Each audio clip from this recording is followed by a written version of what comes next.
Hello बच्चों, welcome to एसा classes. तो हम क्या कंटिन्यू कर रहे थे, पैनोरमा बुक से चैप्टर चल रहा था the pace for living R C. Hutchinson, right. तो आर.सी. हचिंसन का टॉपिक चल रहा था। चलिए तो फिर शुरू करते हैं। हम कुछ टॉपिक हमने पढ़ लिया था और अब हम कंटिन्यू करेंगे आगे, राइट। यहाँ आइए, इस पैराग्राफ से शुरू करना है हमें। Not that I have any dislike, not that मतलब ऐसा नहीं है कि, नॉट दैट ऐसा नहीं है कि आई हैव एनी डिसलाइक, मुझे नहीं पसंद है, डिसलाइक मतलब नहीं पसंद करना, of rapid movement my self, ऐसा नहीं है कि मुझे तेज गति पसंद नहीं है, रैपिड मूवमेंट पसंद नहीं है, बल्कि क्या है, I enjoy going in a car eight 90 miles an hour, और मुझे मज़ा आता है तेज गाड़ी में जाना। 90 माइल्स एन आवर क्या हुआ, तेज हुआ ना, ठीक है। So long as I am driving, तब तक, कब तक अच्छा लगता है, जब तक मैं ड्राइव कर रहा हूँ। And so long as it is not my car, और तब भी मज़ा आता है जब तक ये मेरी खुद की गाड़ी ना हो, तब तक मुझे मज़ा आता है, क्योंकि आप अपनी गाड़ी को तेज़ से चलाओगे तो एक्सीडेंट हो जाएगा। तो ये एक कॉमेडी राइटर ने जोक डाला है, अगर आप इसको समझ सकोगे तो आपको हंसी आएगी।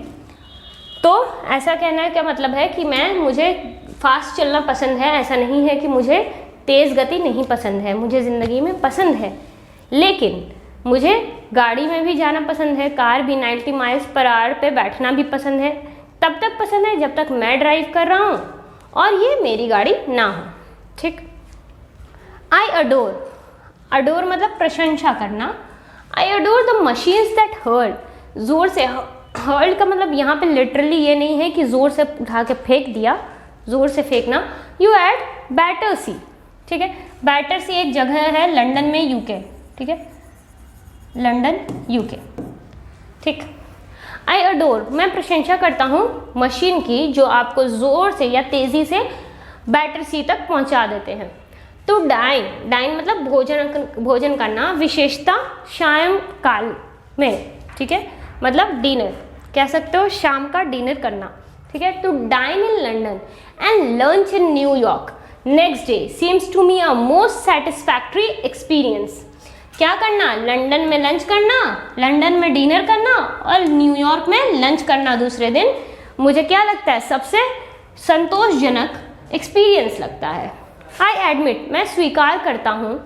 इट एक्सक्लूड्स, ये छाड़ देता है, क्या छाड़ देता है, all the real pleasures, all the असली सुख, मतलब सारे जो असली सुख है of travel, the sort of fun you get from a country bus in Somerset or Spain, but it gives you a superficial sense of drama.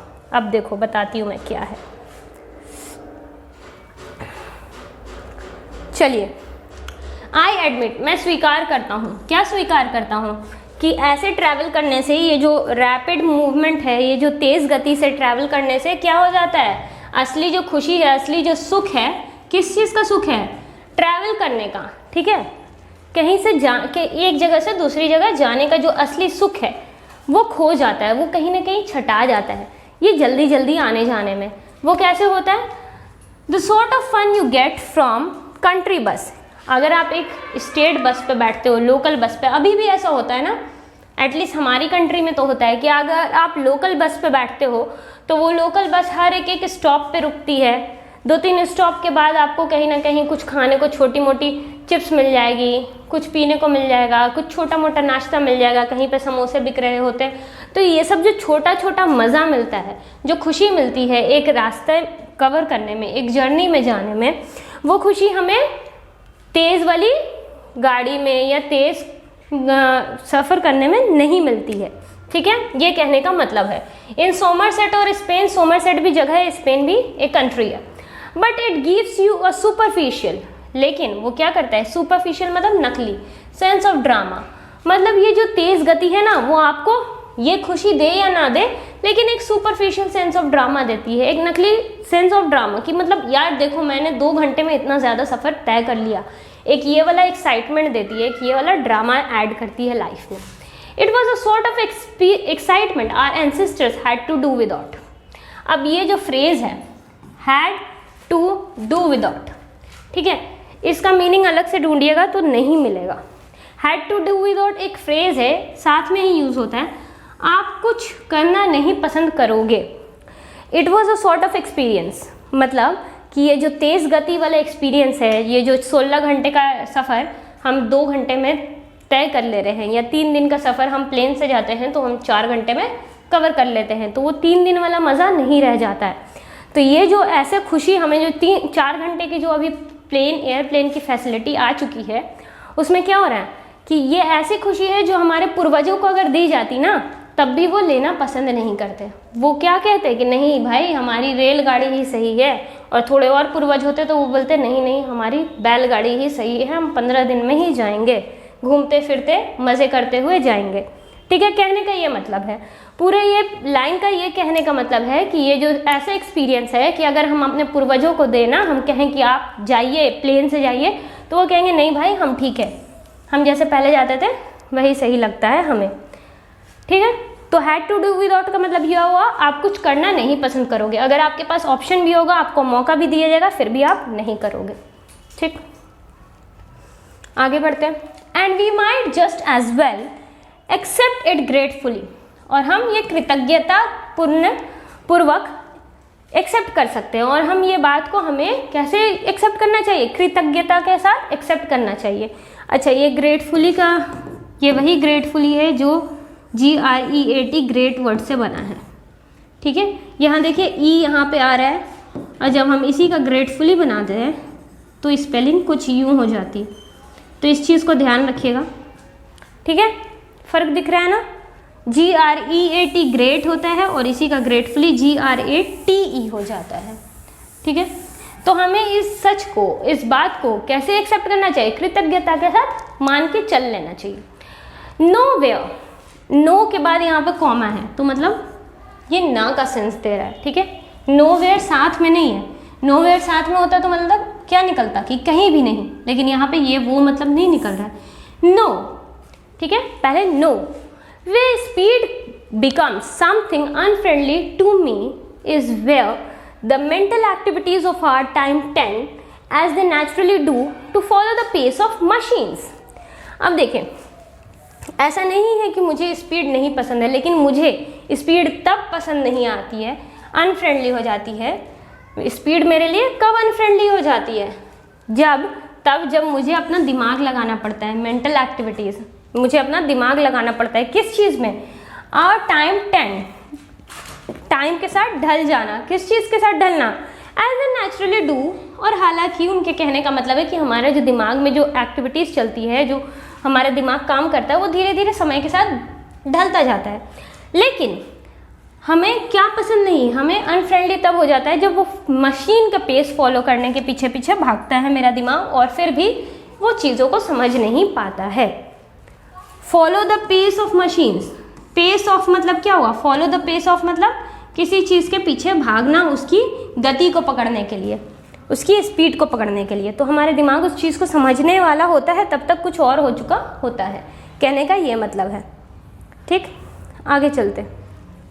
I speak with प्रिज्यूडिस। प्रिज्यूडिस मतलब पक्षपात। हाँ, मैं पक्षपात के साथ बोलता हूँ। बिकॉज, अब वो राय दे रहे हैं, इसका रीज़न दे रहे हैं कि मैं पक्षपात के साथ क्यों बोलता हूँ। Because I belong to the tribe, मैं उस जनजाति से बिलोंग करता हूँ जो कि स्लो थिंकर्स की है। स्लो थिंकर्स मतलब जो धीरे धीरे सोचते हैं, जिनका दिमाग जल्दी काम नहीं करता है। तो राइटर क्या कहता है यहाँ पे कि हाँ, मैं पक्षपात के साथ बोल रहा हूँ। इस पूरे ऐसे में मैं कहीं ना कहीं ये कह रहा हूँ कि हाँ, स्पीड तो अच्छी बात है, जल्दी जाना पहुँचना अच्छी बात है, लेकिन कहीं ना कहीं मुझे मज़ा आता है धीरे धीरे जाने में। मुझे ज़िंदगी को जी के जीना पसंद है, हर एक फेज़ जीना ज़िंदगी का पसंद है, हर चीज़ों का मज़ा लेना पसंद है। कहने का ये मतलब है उनका। ठीक, दोज हु आर कर्स्ड, कर्स मतलब शपित हैं, विथ ले स्प्रिट DL स्कैलियट। ठीक है, ये एक प्रोवर्ब है। क्या है? एक टर्म यूज होता है, ले स्पिरिट DL स्कैलियट। ठीक है, इसको याद करने की ज़रूरत नहीं है, बट याद कर लेना, शायद एग्जाम में आ जाए, तो इसको याद कर लेना। ठीक, बट इसको प्रोनाउंस करना बहुत इजी नहीं है क्योंकि ये फ्रेंच ओरिजिन का है। कौन सी ओरिजिन का है? फ्रेंच। फ्रांस की लैंग्वेज है फ्रेंच, ठीक है, ये फ्रेंच में। एल स्पिरिट डी एल एस्कैलिएट, एक सटीक वापसी या मजाकिया टिप्पणी जो एक निराशा के साथ आती है जब ऐसा करने का क्षण बीत चुका होता है। ठीक है, इतना लंबा मैम आपने दे दिया, समझ नहीं आ रहा है क्या कहना चाह रही है। मैं ये कहना चाह रही हूँ कि एल स्पिरिट डी एल एस्कैलिएट का मतलब होता है कि कभी कभी ज़िंदगी में देखना कि जो लोग हाजिर जवाब नहीं होते हैं, ठीक, कुछ लोग होते हैं जो हाजिर जवाब नहीं होते हैं और कुछ लोग होते हैं जो हाजिर जवाब होते हैं। अब हमें किसी ने कुछ कह दिया, हमें उस वक्त बुरा तो बड़ा लगा, पर हमें समझ नहीं आया कि हम उसको जवाब क्या दें, जिसको हम कहते हैं हिंदी में मुंह तोड़ जवाब देना। हमें नहीं समझ में आया, हमारे दिमाग काम नहीं किया। अब उस बात को बीत गए हैं 15 मिनट, अब मैं उस बात को लेके सोच रहा हूँ बैठे बैठे। अब मेरे दिमाग में आया कि अच्छा, इस बात का मैं जवाब इस तरह से दे सकता था, ठीक है, मैं ऐसे एक मजाक कर सकता था उसके साथ, उसने मेरा मजाक उड़ाया, मैं उसका उड़ा सकता था ये बोल के, लेकिन मैं अब तो बोल नहीं सकता ना, वो व्यक्ति भी चला गया, 15 मिनट हो गए, बात पुरानी हो गई, ठीक। तो बिल्कुल यही चीज़ को समझिए आगे चल के कि ये जो है एक सटीक वापसी या मजाकिया टिप्पणी जो एक निराशा के साथ आती है। निराशा क्यों? क्योंकि समय बीत चुका है, जब ऐसा करने का क्षण बीत चुका होता है। तो ले स्पिरिट डी एस्कैलिएट का मतलब ये हुआ कि आप किसी चीज़ का जवाब देना चाह रहे थे, आप किसी चीज़ का टिप्पणी देना चाह रहे थे, पर आप दे नहीं पाए क्योंकि उस वक्त आपका दिमाग काम नहीं कर रहा था, और जब आप काम किया आपका दिमाग तो बहुत लेट हो चुका था, ठीक है। People who light on, Prakash, light on का मतलब प्रकाश डालना। People who light on the most devastating, devastating मतलब भयानक, रिपर्टी हाजिर जवाबी, about 4 hours after the party is over. इन्होंने भी एक्सप्लेन कर रखा है कि ली स्पिरिट डी एल एस्कैलिएट का मतलब क्या हुआ। उनके कहने का मतलब है कि ये वैसे लोग हैं जो प्रकाश डालते हैं या जिनका दिमाग खुलता है, काफ़ी भयानक रिपर्टी। कैसा भयानक रिपर्टी? भयानक हाजिर जवाबी के साथ, लेकिन कब? 4 घंटे बाद, जब पार्टी ख़त्म हो चुकी होती है, जब वो बैठ के सोचते हैं कि आज पार्टी में क्या क्या हुआ, तब उन्हें लगता है कि अरे ऐसा बोलता तो ज़्यादा मज़ा आता, ऐसा बोलना चाहिए था, पर बोल नहीं पाया क्योंकि 4 घंटे बीत चुके हैं, सभी लोग घर चले गए, ठीक। तो ऐसे लोग को हम ली स्पिरिट डी एल एस्कैलिएट कहते हैं, ठीक। और इन लोगों में से स्लो थिंकर्स, मतलब ये लोग कैसे हुए? स्लो थिंकर्स हुए। और ये कौन है? हमारे राइटर साहब ऐसे ही हैं। I am one of those who are guaranteed to get the lowest mark in any intelligence test. वो खुद एडमिट कर रहे हैं कि मैं गारंटी के साथ कह सकता हूँ कि मैं वो व्यक्ति हूँ जिसको सबसे कम मार्क्स आएंगे एक इंटेलिजेंस टेस्ट लिया जाए तो, ठीक है। और वो ऐसा क्यों कह रहे हैं? उनका रीज़न भी है कहने का, because those tests are all the ones I have come across seem to be designed to measure the speed of your mind more than anything else। उनके कहने का मतलब है कि मुझे कम मार्क्स इसलिए आएगा क्योंकि वो जो टेस्ट होते हैं ना, जो परीक्षा होती है, वो डिज़ाइन ही इसलिए किए जाते हैं, वो बनाए ही इसलिए जाते हैं और इस तरीके से बनाए जाते हैं। उनको क्या मेज़र करना होता है? उनको नापना होता है स्पीड, गति नापनी होती है। किस चीज़ की? आपके दिमाग की, मोर देन एनीथिंग एल्स। मतलब और कुछ से लेना देना नहीं है उन सब टेस्ट को, वो डिज़ाइन सिर्फ इसलिए होते हैं ताकि आपके दिमाग की स्पीड को चेक किया जा सके। Obviously we slow thinkers are terribly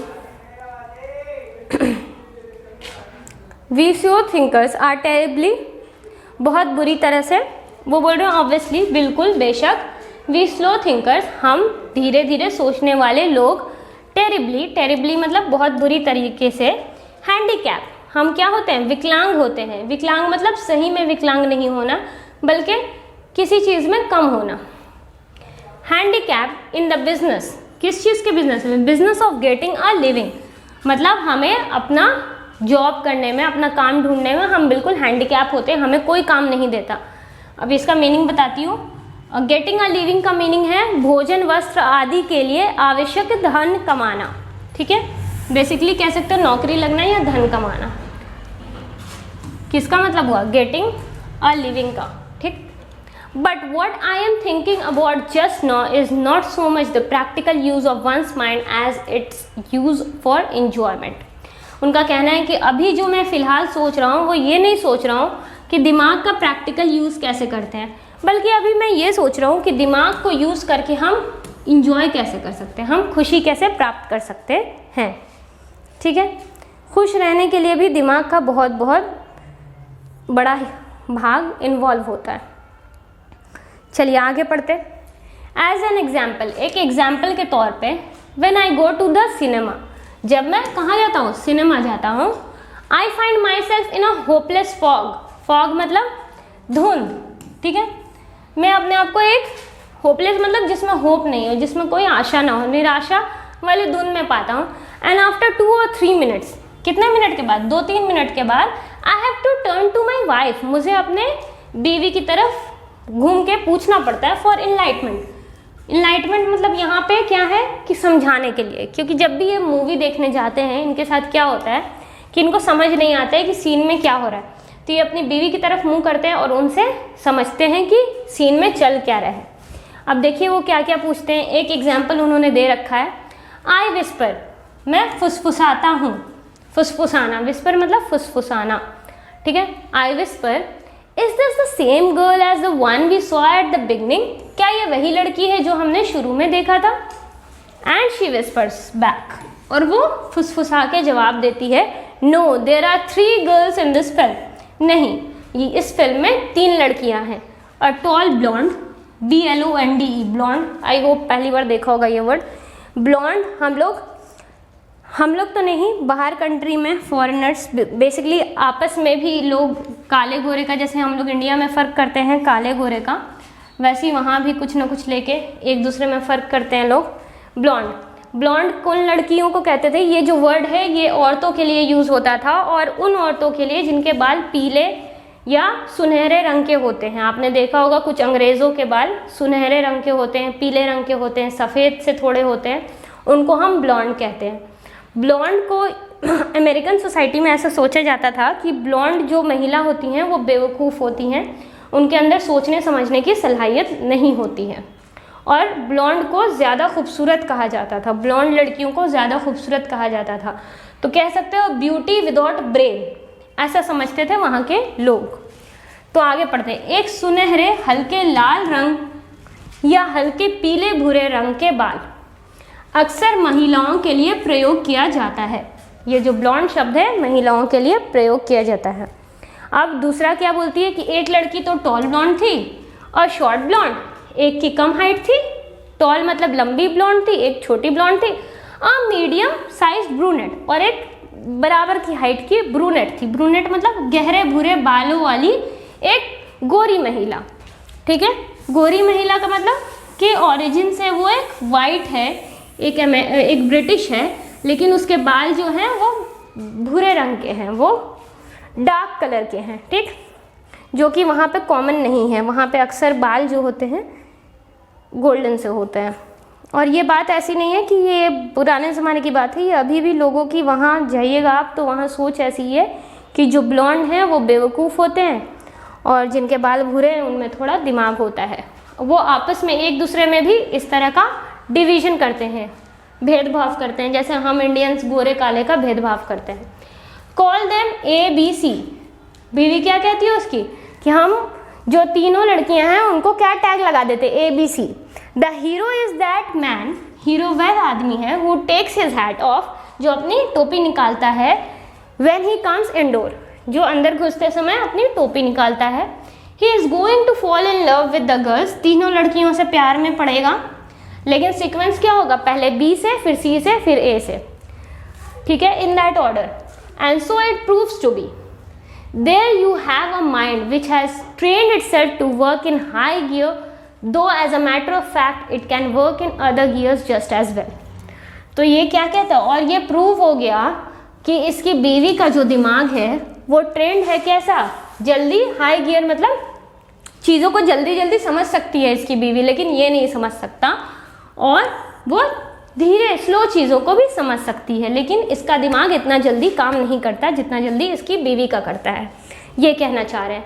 but my point is that most of my fellow patients in the cinema, जितने भी जो लोग हैं सिनेमा में मेरे अलावा, मोस्ट ऑफ देम, अक्सर लोग, काफ़ी सारे लोग, डू थिंक फास्ट इनफ, वो क्या सोचते हैं, जल्दी सोचते हैं, तेज सोचते हैं। To keep up, keep up मतलब, कीप अप का मतलब क्या होता है, कीप का मतलब रखना, अप मतलब ऊपर, यही बोलोगे, बिल्कुल गलत, ठीक है। इंग्लिश इतना सिंपल होता तो सभी लोग सीख चुके होते हैं, ठीक, बट ये वर्बल फेज है, ठीक। कीप अप मतलब किसी के साथ या किसी और के सामने समान गति के से आगे बढ़ना। अब गति से मतलब ये नहीं होता है कि कोई चल रहा है तो उसके साथ ही बढ़ना।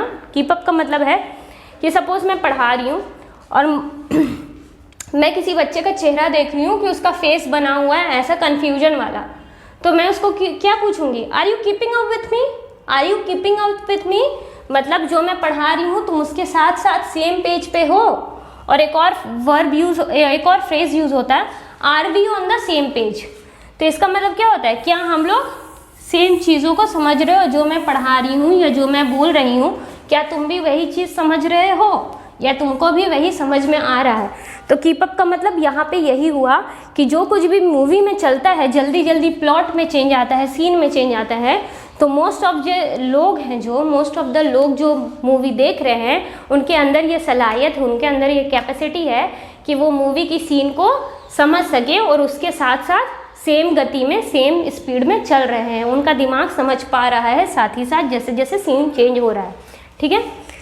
कीप अप कंफर्टेबली, कंफर्टेबली मतलब आराम से, with rapid changes of scene and action, scene और एक्शन के रैपिड चेंज, रैपिड मतलब जल्दी जल्दी, जो भी जल्दी जल्दी चेंजेस आ रहे हैं ना सीन में, एक्शन में, वो लोग समझ पा रहे हैं बहुत आराम से, उनका दिमाग उस चीज़ को प्रोसेस कर पा रहा है।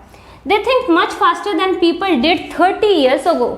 इसका कहने का मतलब है कि आज से 30 साल पहले आज की जो जनरेशन है बहुत फास्ट सोचती है, वो बहुत जल्दी सोचती है, जो most of the 30 years ago, 30 साल पहले की जनरेशन जैसा सोचा करती थी। Possibly because those who do not think fast in high street nowadays may not get another chance in this world to think again at all।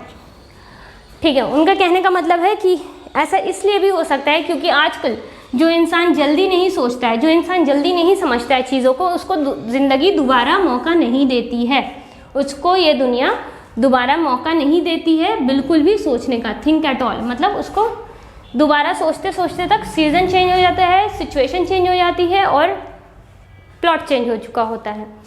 तो आजकल की ज़िंदगी कैसी हो गई, फास्ट पेस्ड कह सकते हो, फास्ट पेस्ड, ठीक है।